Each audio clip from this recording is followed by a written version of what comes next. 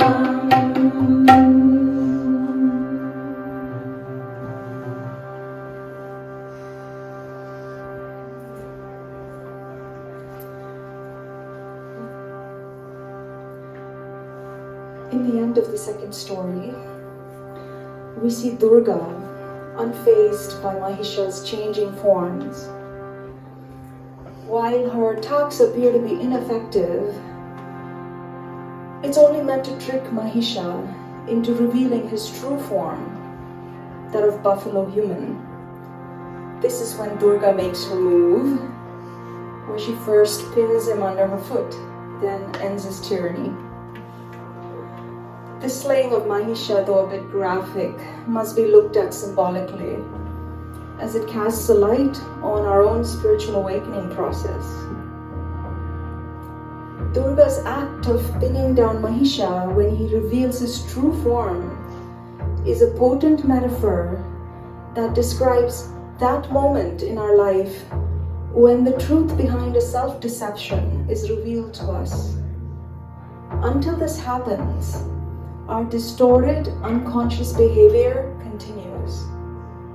And when the truth of an unconscious behavior is revealed to us, we recognize the extent of our delusion by seeing through the false narrative of our projecting mind. And when we see the truth, we experience true freedom.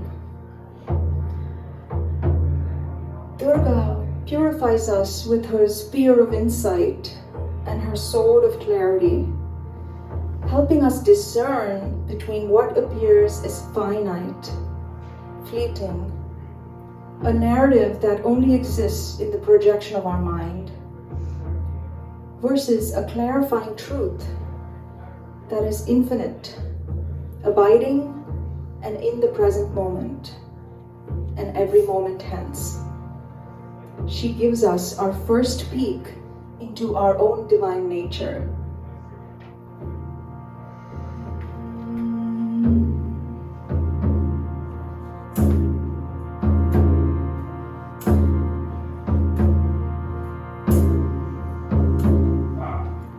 Devi bhajo Durga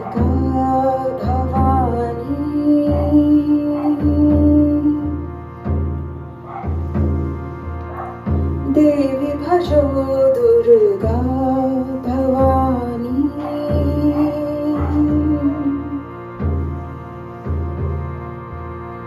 Mahishasur Mardini.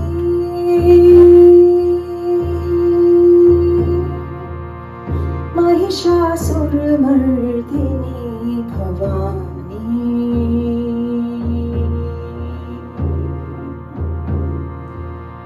Devi bhajo Durga Bhavani.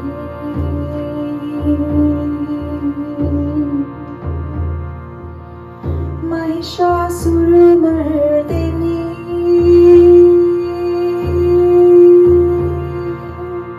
Mahishasur Mardini Bhavani. Bhavani. Bhavani.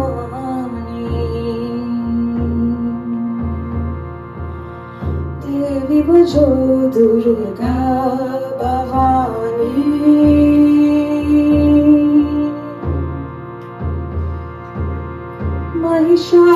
Mahishasuramardini,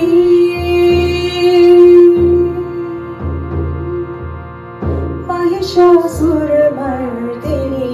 Bhavani,